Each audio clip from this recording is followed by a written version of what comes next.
Spinosaurus is one of the most recognizable dinosaurs.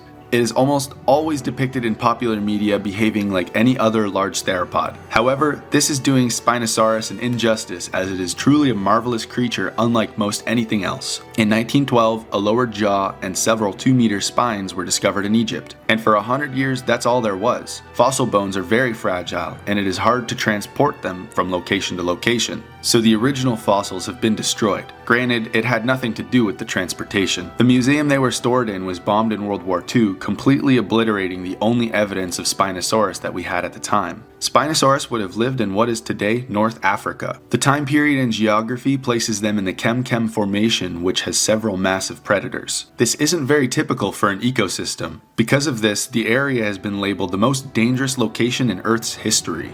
The time period that it was alive was the mid-Cretaceous era.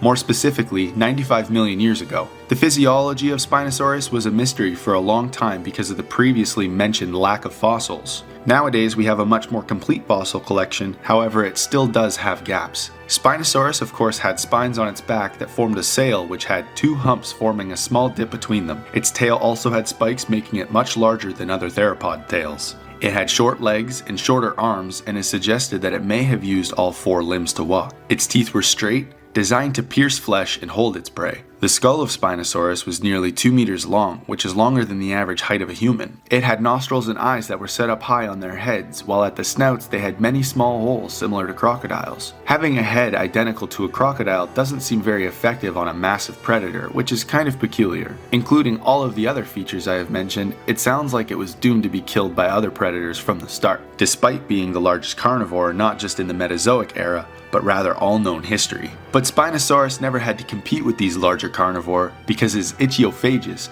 meaning that its main diet consists of fish. Its much larger tail provided much more power when swimming than its arms could. As well, its high up eyes and nostrils enabled for attacking underwater prey with much longer reach.